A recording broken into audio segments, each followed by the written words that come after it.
Bonjour tout le monde, bonjour Maxime. Aujourd'hui, deux retours, le mien, mais aussi celui du Bidon Collet Show.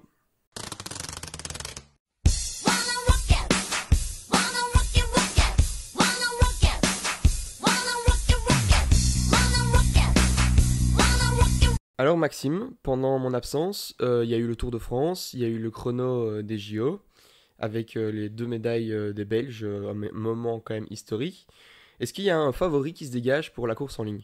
Bah oui, pour moi, il y a un très gros favori. Il vient de terminer troisième du Tour de France. Il est champion olympique du contre-la-montre individuel. C'est Remco Evenepoel qui sera très très bien entouré pour ces JO.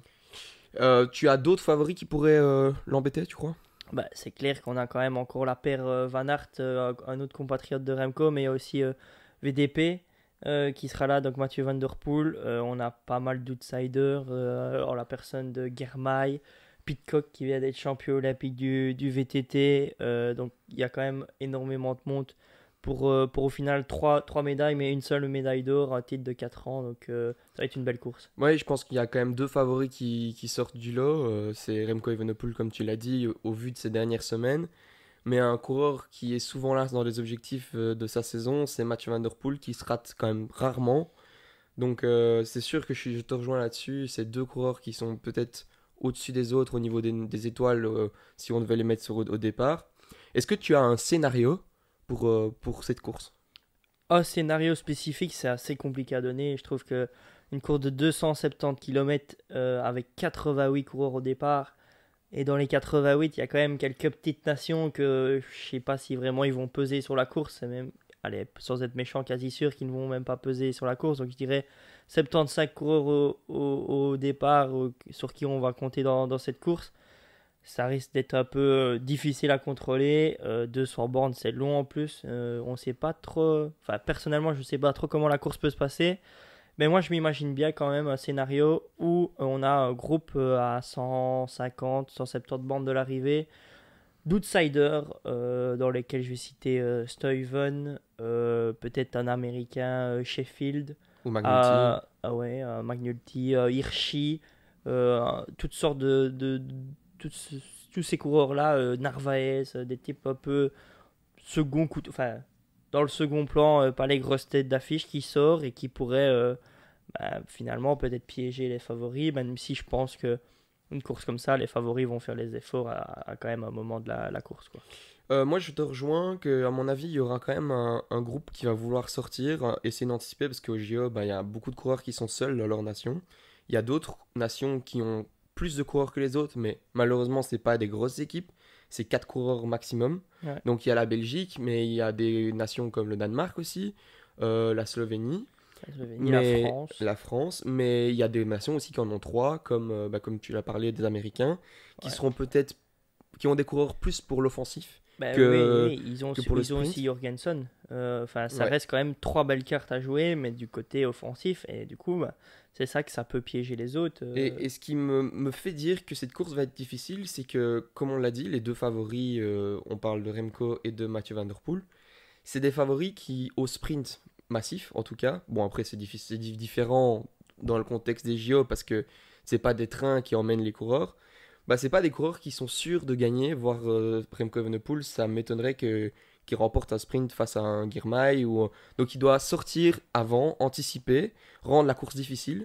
Donc personnellement, je vois quand même que cette course s'ouvre très vite et qu'on se retrouve dans un scénario plutôt comme l'étape du Tour de France à 3, où on va avoir des moments où ils se retrouveront à 4-5 coureurs, mais que derrière, on va avoir des coureurs qui reviennent avec peut-être des Girmay qui seront peut-être pas aussi forts que les Mathieu Van Der Poel, les Wout Van Aert, etc. Sur ce parcours-ci, mais qui, dans les derniers moments de la course, devront, à mon avis, jouer leurs cartes et seront plus rapides que les plus forts, quoi. Ouais, bah, je te rejoins un peu là-dessus. Mais aussi, ce que j'aimerais bien dire, c'est que les équipes, bah, il y a quand même des équipiers sur le papier. Mais je pense quand même, malgré tout, que comme tu l'as dit, la course va s'ouvrir assez vite. Et je pense que ça va être une course plutôt d'homme contre homme. C'est sûr que certains vont pouvoir jouer de ce jeu-là, hein. Je pense que la Belgique les meilleures cartes pour jouer un peu Van Aert, Remco, peut-être un Stuyven. Mais je pense que ça va plus se retomber une course homme contre homme avec des attaques constamment, pas un peloton géré par une équipe. Je trouve que ce sera assez compliqué. On a aussi Ouais. la France hein, qu'on n'a Ouais, pas voilà, encore c'est ça. J'ai citée. du mal à voir la Belgique, en tout cas, prendre le lead du peloton. En tout cas, j'ai du mal à y croire. Parce que eux, c'est vrai qu'ils ont bah, du coup Wout van Aert, Remco, ils ont plusieurs cartes. Je les vois plutôt essayer d'anticiper avec Steven, comme tu l'as dit.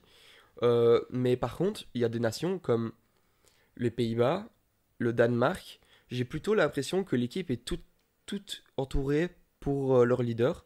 Donc Pedersen, Mathieu Van Der Poel. Et là, je vois plutôt alors essayer de gérer cette course-là, plutôt. Pour le Danemark, il y a aussi Skelmos qui est là, qui peut être aussi Très fort. une très belle carte. Et puis, allez, c'est un peu le point négatif de l'équipe de Mathieu Van Der Poel, c'est qu'ils ne sont que 3 au départ. Allez, c'est quand même un des gros favoris qui n'a que 2 équipiers à côté de lui. Alors, certes, c'est 2 beaux équipiers avec Van Barle et Dan Hull, mais ça peut aussi jouer. Ça va être encore un peu plus dur que pour contrôler que être à 4. Il y a aussi une très bonne équipe d'Espagne qui a trois bons coureurs, dont un homme quand même assez rapide, le champion d'Espagne, Aramburu, qui fait un bon Tour de France aussi. Donc c'est aussi, il y a pas mal de coureurs un peu rapides, mais il n'y a pas de pur sprinter. Ouais, C'est au vu du parcours, tu crois, ou c'est plutôt au vu du peu de coureurs qu'il y a sur ce parcours-là, justement? je pense que allez, c'est assez compliqué. On a vu quand même les sprinters que maintenant les sprinters savent aussi faire des classiques et tout ça. Oh, je pense plus à des mecs comme Groenewegen ou Jacobsen qui savent plus attendre le sprint, enfin ces cours-là, mais des Philipsen, des Merlier, c'est quand même des mecs qui roulent des classiques. Euh, je pense que le choix est assez clair. 270 bornes à mettre des attaques et tout ça, il faut plus miser sur des baroudeurs malgré tout. Je pense que les sélections sont faites plus ou moins par rapport à ça. On a quand même des beaux sprinteurs, Pedersen, Girmay, ça reste quand même des gros noms du sprint. Van Aert, on l'a vu faire 2 fois deuxième au Tour de Ouais, France. c'est vrai. Donc voilà, si on a un petit sprint maintenant, je pense que pour moi, il n'y aura jamais plus de 10 coureurs en groupe à l'arrivée Ouais, non, pour je la pense victoire. que ça va quand même devenir par petits groupes, Ouais, je je pense pense. que 2-3.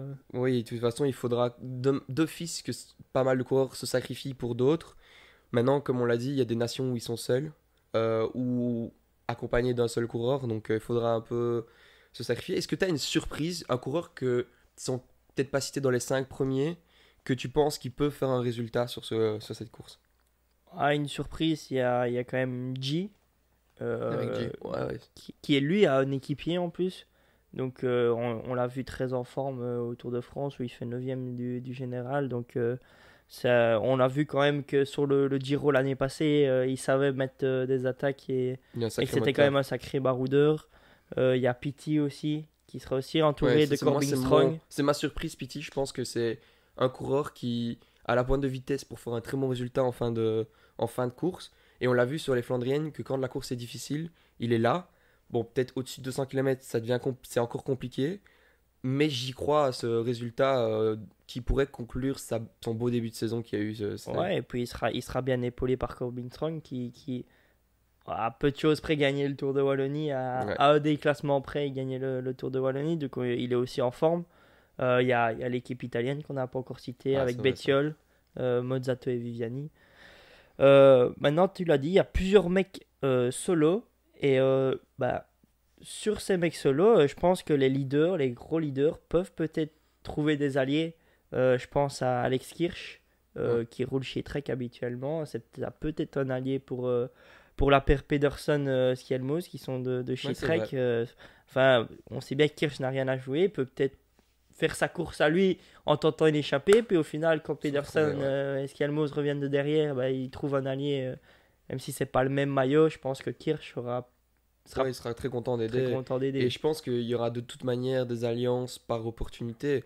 Si on se retrouve avec une échappée, enfin, on va dire, peut-être pas matinale, mais d'hommes, d'outsiders, on va dire, à un moment donné, derrière, entre leaders, va falloir lancer des hommes pour pouvoir revenir. Et on peut parler des Benoît qui seront là, à mon avis, ils connaissent leur rôle et déjà depuis des semaines et des semaines. Des Benoît, au Danemark, il y a allez, Bierg. Bierg, etc. C'est des sacrés rouleurs, Ouais, ouais. des personnes qui ont l'habitude de faire ça, et déjà leur équipe, ils ont cette aptitude-là de rouler pour les échapper. Donc, personnellement, je pense que cette course va être vraiment très ouverte, et je trouve que c'est un peu excitant de pouvoir se retrouver au départ et de ne pas avoir un scénario clair, comme on l'a sur un championnat du monde ou un championnat d'Europe, c'est différent, quoi. Et puis une donnée qu'on n'a pas citée, c'est aussi l'abandon de Pogacar. Ouais. Donc Pogacar ne participera pas. Ça change aussi une, Un peu un peu la course. Ouais, la parce que physionomie de la course. c'est quand même un mec qui était en super forme, donc sur qui on allait le placer encore au-dessus de Remco, qui allait pouvoir le battre. Il allait avoir certainement trois équipiers pour lui. Et là, maintenant, ça laisse un peu plus de chance à Mohoric de prouver un peu Ouais, ou un Tratnik qui est très Tratnik. très en Ouais, forme ouais, sur ce non. genre de parcours. Puis on a des Mesliec et Nova qui remplacent, donc c'est pas des clashs non plus. Non, Donc non, non, c'est des bons coureurs. c'est une très belle équipe, mais sans leurs deux gros Ouais, allez, chefs de file, c'est vrai. Pogacar et Roglic. Qui sont tous les deux, ben, un qui est tombé au Tour de France et l'autre qui, je pense, a fait une grosse pause et il y a eu un problème avec sa fédération, Ouais, ouais, je pense que avec c'est sa plus copine. sa Enfin, copine. il y a aussi d'autres coureurs peut-être qu'on peut parler. Donc on l'a dit, enfin on a déjà un peu parlé, mais qui sont très en forme. Marc Hirschi qui gagne le général Ouais, de Tour de Tchéquie, c'est ça? c'est ouais, République tchèque. Ouais. République tchèque. Et Julien Lafilippe qui gagne la dernière étape. Ouais. Donc on voit qu'ils sont prêts et Et puis au que... final, bah, au lieu allez, il y a eu du mauvais temps en France et tout ça, bah, au lieu de rouler là-bas, ils ont été faire du bon rythme de course. Encore à une semaine des JO, je pense que ça peut être que bénéfique. Ouais, bah, il faudra voir le temps, le jour de la course. À mon avis, il fera Je meilleur pense que maintenant, il va commencer à faire bon. assez bon. Mais attention, contre-coup du froid à la chaleur. Je Ouais, pense ouais. que ça va être important. Il y en a qui sont plus habitués et qui ont repris. Parce qu'il y a des coureurs qui reprennent la course, hein, comme Pedersen, on en a parlé. Bah, après le Tour de C'est vrai France, il qu'il a y a quand dû. même quelques points d'interrogation. Pedersen, Van Barle, l'équipier de Mathieu Van Der Poel. Remco nous a quand même rassuré sur le Ouais, chrono, mais c'était quand même un point d'interrogation. L'air de rien, Mathieu Van Der Poel, il a fait le Tour de France, mais il ne s'est jamais illustré, donc ça reste quand même. Bon, on a vachement. Personnellement, j'ai vachement moins de doutes sur la forme de VDP. Je pense que il sera ouais, bien là, ouais. mais pour les autres, ça peut aussi jouer, quoi. Comparé à des Remco, Ouais, c'est Pitcock sûr. qui sont montrés, Remco qui enchaîne les gros objectifs, donc mentalement, Ouais, et puis il en faut plus, répondre présent aussi. 32 km de chrono et 270 km, il y a quand même encore Il y a encore une différence. ouais, une Ouais, différence. Donc, je pense qu'à un moment donné, il va falloir. Je pense qu'il y a des coureurs qui vont craquer parce que ça s'enchaîne avec le Tour de France, etc. ouais. Et qui seront peut-être en deçà de leur niveau. Ouais, et puis c'est quand même rare une course de 270 bornes qui, pour moi, peut partir 250 bornes un bloc, quoi. Ouais, Donc, voilà, c'est ça. Franchement, je pense on va se régaler et il faudra pas louper le départ parce ouais, que non, je pense que honnêtement, ça va c'est partir l'une des courses en directement. intégralité qu'on ne va pas s'endormir. Ouais, non, c'est sûr. Et j'espère que toutes les nations seront contentes de de la finalité. Mais je pense que c'est les trois premiers qui auront les médailles. Donc tout le monde va vouloir. Ouais, Et je ouais. pense que même le podium, ça va être très important. Des fois, on peut se dire qu'ils jouent pas la gagne, donc c'est différent. Mais là, Ouais, ici, non. sur le podium, on a une médaille. Donc ça va être complètement différent. On va Ouais, je peut-être pense jouer sur la encore deuxième place. à Tokyo, le sprint c'est hyper serré entre Van Aert et Pogacar, Ouais, où ils s'étaient battus jusqu'à la ligne. Ouais, non, c'est un truc de fou. On a aussi la France qu'on n'a pas énormément cité. Ça reste des mecs plus que outsiders tous. Je vais dire Laporte, Madouas, on peut se questionner sur leur forme. À la Philippe, on a dit qu'il était là, mais est-ce qu'il sera là pour venir titiller c'est les vrai. gros cadors? Vauquelin qui Il était en forme en tout cas. continue sur son euphorie du Tour de France, Ouais, c'est sûr. qui fait Un au peu. final un bon petit chrono malgré Ouais, c'est tout. vrai. Et un peu déçu de ne pas avoir un Cosnefroy dans cette équipe-là. Ouais, Maintenant, il a l'air de ne pas être au top de sa forme ouais, actuellement. j'allais dire sur le Tour de Wallonie où il y avait allez, une course un peu plus ouverte et où il fallait peut-être montrer, je trouve qu'on l'a pas réellement vu. Alors, est-ce que c'est déçu? Ni Tour de France, ni JO en en un mois comme ça, Ouais. c'est assez dur peut-être Mentalement, ouais, c'est sûr. mentalement, mais voilà quoi. Un coureur autre que j'aurais bien voulu voir sur ce parcours, c'est Matteo Trentin pour Ouais. l'équipe Italie. Lui aussi qui avait l'air assez Ouais, déçu. je pense que, à mon avis, il y a quand même quelques coureurs qui sont certainement déçus de louper cet objectif.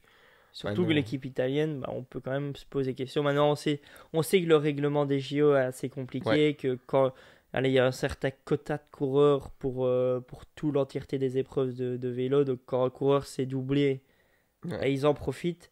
Chez les femmes, il y a une fille qui a couru le contre-la-montre et le triathlon. Et ouais, là, c'est ici, je pense spécial. que c'est Viviani qui gagne sa place ici Ouais. sur le Parce qu'il va parcours aller sur la des piste JO routes. après, donc Ouais. je pense lui, il a une chance de médaille sur l'élimination. Donc, On aurait peut-être pu voir Ghana, ça- mais maintenant je pense que Ghana, là, avec la poursuite, il fallait mieux. Il ouais, n'était c'est pas peut-être trop préparé. proche et Ouais, et puis je pense il a tellement préparé le chrono et la poursuite il n'a peut-être pas le fond nécessaire pour c'est faire certain. 270 bandes de course.